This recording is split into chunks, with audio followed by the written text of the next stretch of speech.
time is here. Everybody knows there's not a better time of year. Hear that sleigh, Santa's on his way. Hip hip hooray for Christmas vacation. Got a ton of stuff to celebrate. Hey guys, welcome back to this episode of House of Blackout. My name's Chuck Timbrook. Welcome to our house. Glad to see you guys back. I'm honored to have everybody with us again. First thing I want to bring up, Christmas cards. I've been getting some Christmas cards. I'll get my photograph man here to zoom in on this one here. I want you to see this one. I enjoy that. That is just totally awesome.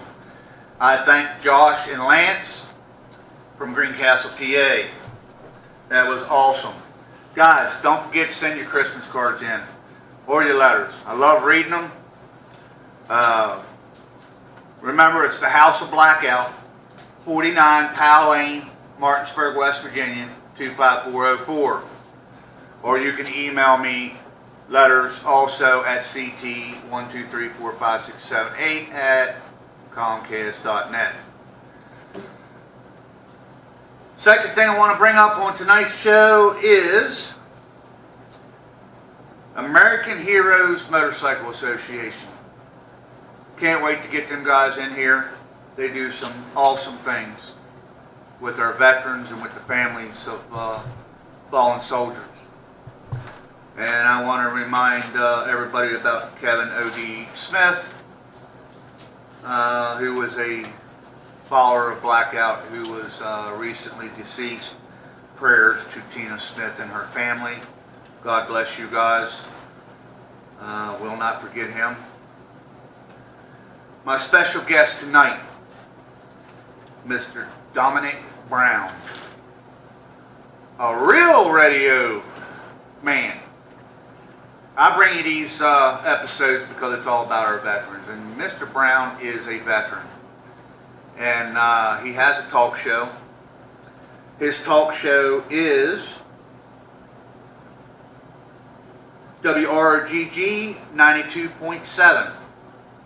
Again, that's WRGG 92.7. Greencastle, well, I'm sorry, 93.7. 93.7, my mistake, I'm human. Greencastle, Pennsylvania.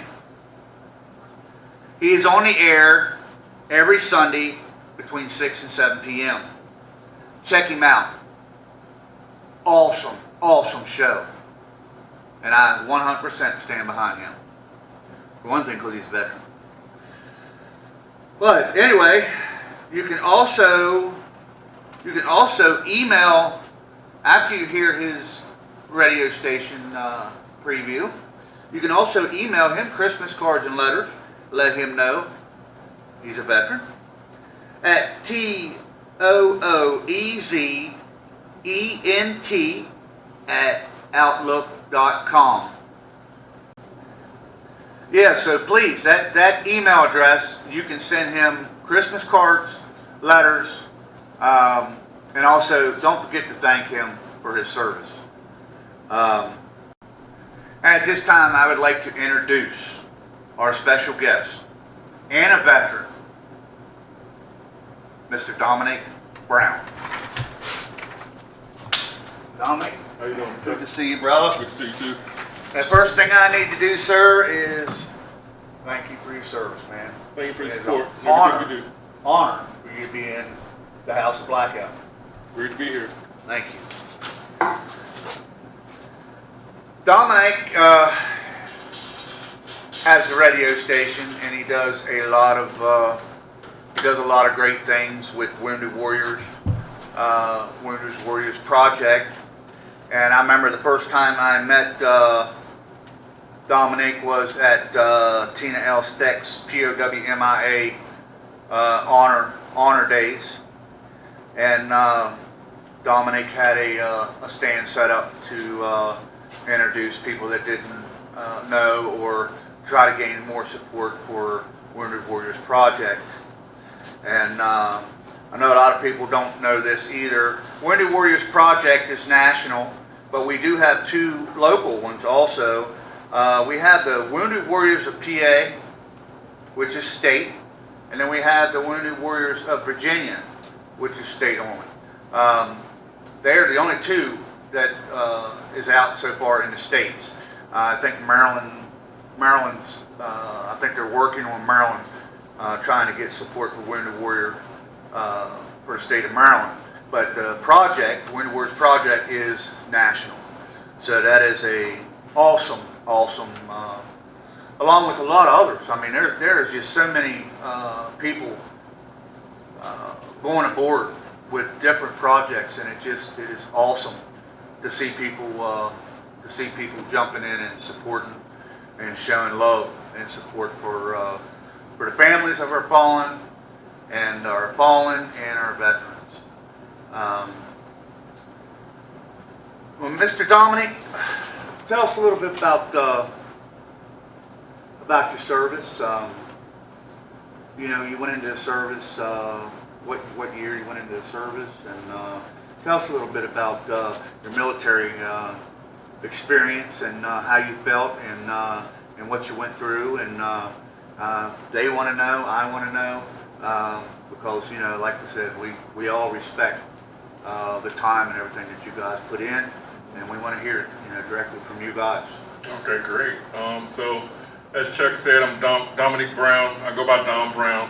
I joined the Army in 1994, December, and then I got out in January of 2012.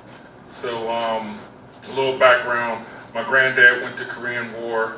I have 3 other brothers and sisters. We all joined the military. My youngest brother joined the Marine Corps.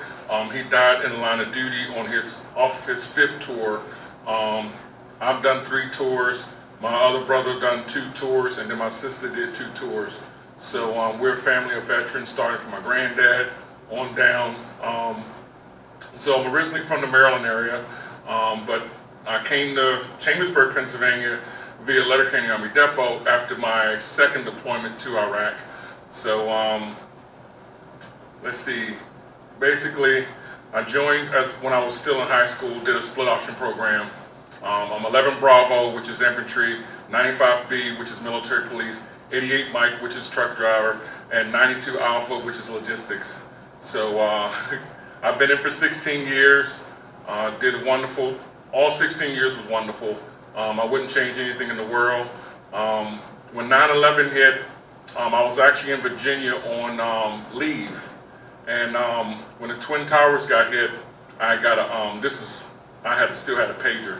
So I had a pager, and my first sergeant paged me and asked me where I was at, told him I was in Virginia, and next thing I know, he told me to stay where I'm at. There'll be some people to come give me a uniform and a weapon, and I stood on basically the bridge of 395 after the Pentagon got hit. From there, my unit ended up sending me to Great Falls, Montana, to gear up to go to Iraq in 2003. So I did a 2-year stint all at one time, no breaks, and it was definitely an eye-opener and definitely something different. It took us 6 months to train, and then we went over there. So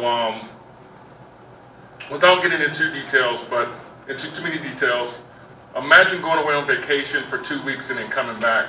But imagine going somewhere for 2 years and you come back, there's new streets, new traffic lights, new cars, new music. I was thinking when I come back that I can pick up where I left off from. So it wasn't like that. It was totally different. It was scary. You know, I grew up in a place, and when I came back, there was new open streets, a new bridge, new stores. So I was basically in shock. And I've driven in Iraq on MS Tampa for 2 straight years without stopping at traffic lights, without stopping for the police, because we were the police, so to speak. So, you know, we bumped into cars, pushed them off the road. We switched lanes because back then, before they did the IEDs, they had this cable that they put underneath bridges because our gunners would be on the top, so the cable would basically cut the gunner in half. So what you do is you would switch lanes to make sure if you can see the cable or not, then you would fall down into the underneath the gunner's seat. So and then they would also use RPGs against us too. So imagine driving like that for 2 straight years, no speed limit, no traffic laws, no nothing. So when I got back, it was a learning process. So there's no process. Well, now there's a process, but back then when I got back in 05, there was no process to say, okay, let me teach you how to drive again. Let me teach you how to be vigilant and obey the traffic laws. It was just, hey, what are you going to do when you get back? Going to the bar to get drunk. Okay, do you feel like harming yourself? No. Feel like harming anyone else? No. Okay, check the box, you're done. So, which was just 3 basic questions. So when that was called SRP when we was getting out. So we get the first day out, and then I wasn't feeling too well, so went back to the doctor, and come to find out I had tuberculosis. So it was me and 2 other guys in my unit, and it's funny now because we laugh about it now, but imagine going to the doctor, you find out you do a TB test, you got tuberculosis. So it's latent TB, so it's dormant. So they put me on these pills for like a straight year. So when they described tuberculosis, he says, you watch Tombstone? I said, yeah. He said, Doc Holliday said, that's my favorite character. He says, well, that's what you had, what he had. So I was like, whoa, he died again. And he was like, well, don't worry about it. We have better pills, da-da-da-da. But in your mind, it's like, wait a minute. Am I really going to die, just from tuberculosis? And then, after doing research and taking the medication, they found out it's just dormant. But it was just a scare like that just puts your life into perspective. So, I love every day that I live in this wonderful country, United States of America. No matter what's going on, it's still the best place on the planet. I've been to Yemen, I've been to Syria, I've been to Istanbul, I've been to Honduras, Nicaragua, I've been all over this place, and I wouldn't give United States up for nothing in the world. So now I suffer from combat PTSD and a TBI. So my TBI came from 2 things. One, the A driver, I was a gunner on a Humvee. So the A driver took his pocket knife and cut the sling from when I was the gunner. So he saw something and I didn't see it. So when he cut the sling, I slid down, I hit my head on the turret and fell back and hit my head again. So I was knocked out for a few hours. They took me to the nearest medic place. And, first at that time, they didn't know what TBI was. So they were just like, how you feel? I feel okay. You know what day it is? Yeah. Okay, you're good to go. Because there was still stuff that had to be going on. We was in the midst of stuff. So, so no one knew what a TBI was. So they just wrote it up, fill out a turret, do this, and that's it. So he never used the term TBI, never had the term PTSD. So the part of my combat PTSD that I suffer the most from is depression, anxiety, isolation, and hypervigilance, and then survivor's guilt. So I'll touch on a few of those. So basically, survivor's guilt is when you lost another comrade, a soldier, something like that, and you really just feel guilty that it wasn't you, or what can you done to prevent it? And that's just something that everyday people go through, and which is it's not easy, but through talking about it, through the medication, through talking to other battle buddies, it gets a little bit easier. So I lost a few battle buddies. Depression, that just comes through my anniversary dates. And when you hear some veterans talk about anniversary dates, it's either from deployment, either from a death, either from a traumatic experience. If you got hit with an IED, something like that. And that's basically that part. So, of course, this is December. My brother passed away, the Marine, passed away on Christmas Eve, December 24th, which is the same day as my youngest daughter's birthday. So imagine having to explain to a 5-year-old that one, her uncle died, but then you have to go identify the body on their birthday. So that kind of touches home. And that was in 2013, but through time, I'm working through it, but it still kind of hits home. And there's other veterans that go through the similar things too. So, and that's part of just being human, because even if I wasn't a veteran, everyday people do have deaths, and they have anniversary dates too. So I'm not minimizing that, but it's just, people have to really understand, even if a veteran, we still do the same things in civilian world. So I went to Martinsburg, VA, did an inpatient for 90 days, and I had a very good psychologist, And he was pretty smart. So he said the world isn't ready for everyone to have PTSD. So I said, well, I don't understand. So he says, okay, imagine driving down the highway and a bird comes in front of your car and you swerve. The next day when you get to that exact same spot, you're going to think about that bird coming in front of the car. That's PTSD. It's a post-traumatic stress disorder because now you're hypervigilant and like, wait a minute, I'm looking for the bird. And when you put it like that, we all have some kind of form of PTSD, whether it's, I don't know, where I grew up, I used to get behind if I did something wrong. So that could be PTSD. Or if you have a loved one that passed away, or if you had a flat tire on the side of 81 and tractor trailer come by and it rocked the car, that could scare you. So there's all forms of PTSD. And you know, my heart goes out to all the first responders, all the police officers, because they're living it day by day. You know, of course, war isn't all the time. I did 3 tours, so that's 3 years of war. And it's strange how those 3 years basically defined my life. And I don't understand how Vietnam veterans live with this, and they still living with it, and they didn't have a name back then. You know, of course, they said it was shell shock. They had so many different names of it, but at least now, you know, everyone is getting, you know, the help. And I thank a Vietnam veteran every day I see him, because if they didn't do the March on Washington and demand, you know, VA benefits from their war, I wouldn't have it for mine. And I never thought that I would have something in common with someone 40 years older than me. And they still do that too. Yeah. Rolling Thunder. Yeah, that's right. You guys don't know what Rolling Thunder is Rolling about? Thunder. Rolling Thunder. The most bikes that you'll ever have in one city for an honor and respect is Rolling Thunder. Yep. I do it every year.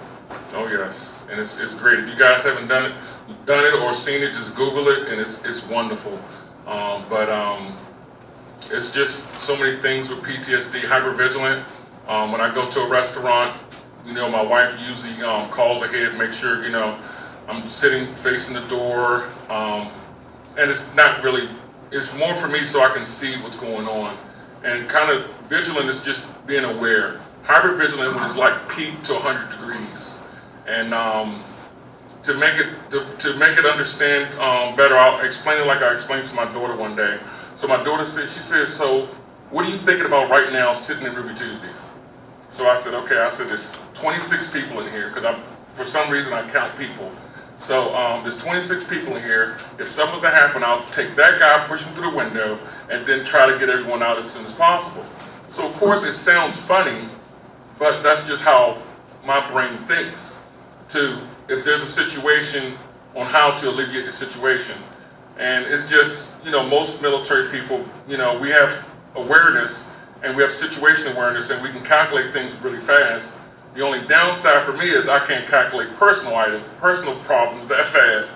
So, but, you know, I went through family therapy, I went through stuff like that, and group therapy, which is wonderful. And if you haven't done it, try it.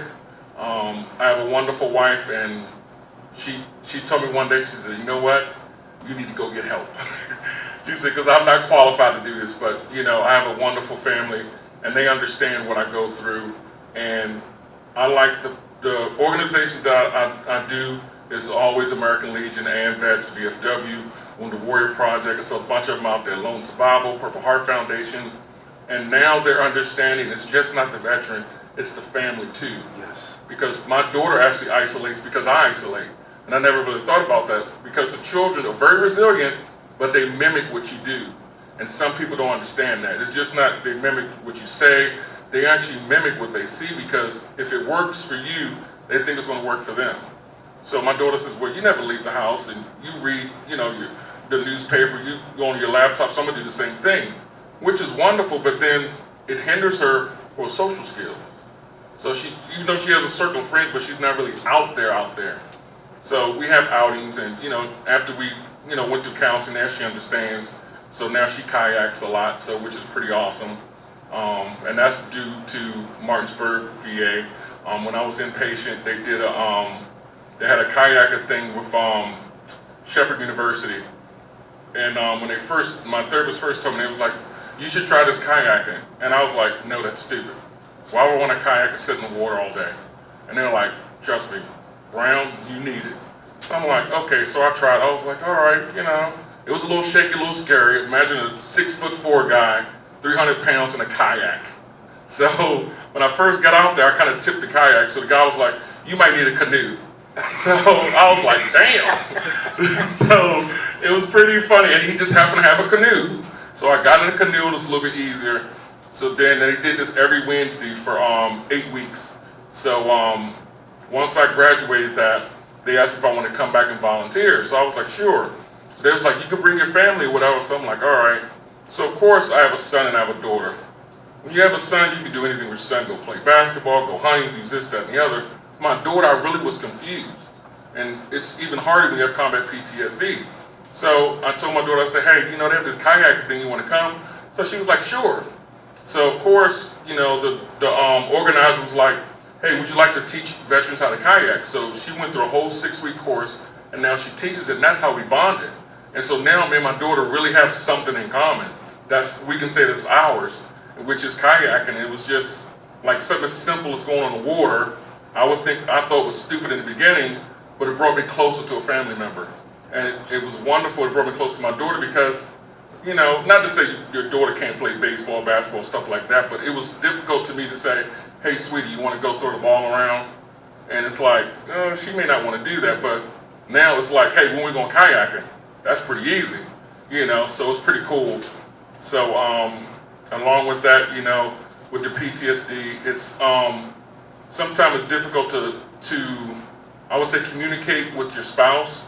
I know it was for me, and I don't speak for all veterans, but for me, it was very difficult because I assumed that they knew what I was thinking. So how it was explained to me is, imagine being away for a few years. Now your husband and wife got children. So one person is out of the household. So in military terms, the colonel is gone, now the lieutenant colonel is in charge. So when the colonel gets back, he thinks he can just go ahead and give orders. Well, you've been gone for 2-3 years. You don't even know the family dynamic anymore. So now you guys are bumping heads and don't realize why. So I had to learn to kind of step back and say, okay, she handled this for this long. Obviously what she's doing works. So I had to learn that all over again. And that's something that, you know, I never thought I would have to do. But the funny thing is, you think you can pick up where you left off from when you're gone for so long, and you really can't. So it's like I'm always playing catch up. So I decided one day, I said, you know what, I'm going to create a new me. So instead of Domonic, it's Dom Brown. It's the new me. So, and that's my journey. It's, I do the radio station, it's called Warrior Empowerment Hour. And I just talk about my PTSD, my TBI, my depression, to hopefully that someone can hear that and say, okay, I know why my uncle or my sister or my cousin is doing this. This is how I can help them out, you know. And it's just funny on how I saw Blackout, you know, when I was an inpatient, and I was telling Chuck about this earlier. You know, the guys, we went fishing to dam number 4, and I saw this truck, and I was like, hey, that truck said something in the front, I think it's for veterans. And they're like, oh, you're seeing stuff, don't worry about it. So then my wife took me out, and we saw it again. She took me out to Walmart, and I was like, babe, I said, we get back to the inpatient program, you let these guys know that we saw this truck. And I didn't know the name was Blackout. I just knew I saw a big semi. And this was before it had the coffin on the back and all this stuff. So she was like, okay, no problem. So then they had like a motorcycle ride, and I saw the truck again at the very end of it. And I was telling my buddy, I said, that's the truck I saw. See, I'm not crazy. So of course, I was impatient, so I had to be something, but that's just a little joke. So, but it was wonderful to see this truck, and then to see what it meant, and it meant a lot to me. And just to see that someone put so much dedication into an automobile for the past, present of veterans, of soldiers, those who have fallen, means a lot. And I have a lot of battle buddies, and most of them, like the Vietnam veteran, they'll say, you know, we came back, we didn't have this kind of tribute, and hence that's why they have the wall. And they paid for all themselves. The government didn't pay for that. They raised the money and paid for that. So now they have something like Blackout they can look at, and the other vehicles that follow Blackout and other organizations, they can say, okay, you know, we finally fit in somewhere. And that's a hurtful feeling if no one knows. It's a hurtful feeling to come back and people just talk down on you. And I heard a story from my fellow veterans. He was like, You know, I couldn't even wear a veteran's hat because people just, you know, what they saw in the news was just one bad thing, and they just associate everything with it. And, you know, until I actually went to war, I never understood that until now. And it's like, you know, my granddad went to Korean War, and he had like a little man cave in the basement. So none of the children go in the man cave. So, of course, that's where we had all this military stuff. So after me and my brothers went to war, we came back. He called us one day and said, hey, come by the house. So we came by the house, we went to the basement, we got access to the basement, and we just sat there and had a shot of Jameson. No one said a word, but it was like he accepted us. But it wasn't he accepted us as grandchildren, he accepted us as a fellow warrior, as someone that can see life in a different perspective. And that meant a whole lot, you have no idea. And it's just like, wow. And then with, you know, with my elements, and I say, I wonder if he lived through the same thing, because he went to war, but he never talked about it. So it's just things like that that people don't understand, that I'm glad people understand now and getting understanding. And it's like through my journey, you know, going through therapy, seeing a psychiatrist, a psychologist, and a therapist, you know, they always told me that there are three things usually a veteran would do. Not all veterans, but some veterans. They would either indulge in sex, indulge in drugs, or indulge in alcohol. And that's because the part of our brain that's like primitive, like when we go to the bar and we're drinking, the part of the brain that's primitive is pinging and say, okay, we're gonna block that drug, we're gonna block that alcohol, because that's not the rush we want. So we keep consuming, trying to get that rush, trying to get that peak, but we never get it. So when you see somebody like me, and I've been drinking all day, and to me, I'm like, I'm not even getting drunk, but we really are, but we're just trying to fill a void. So, and that's why some veterans do that, because they try to fill that void. So for me, my rush, I ended up buying a race car, 78 Malibu, and that was my rush. But then when I got over that, I needed to find something else. And the only thing I found close to that was actually bass fishing, because the boat goes like this to like this, like 70 knots, and it's just bouncing, and this guy is dodging his crab pots. And it's just a wonderful rush that I just love it. So I do that once a year in Quantico, Virginia, because they have it for, it's Real American Heroes, they have it free for veterans, and they actually pair you up with a real Bass Pro fisherman. So Google Real American Heroes, and if you're a veteran of any era, it's free. They do hunting and fishing. I just like the fishing because I get to ride in a bass boat. I heard of that before. Yeah, it's pretty cool. That's a pretty good program. Yeah. And I enjoyed that. Hey guys, I'm going to take a break here real quick. When we come back, we'll get back with Domonic again, and I want to hear some more. I'm pumped. Thank you. We'll be right back. It's that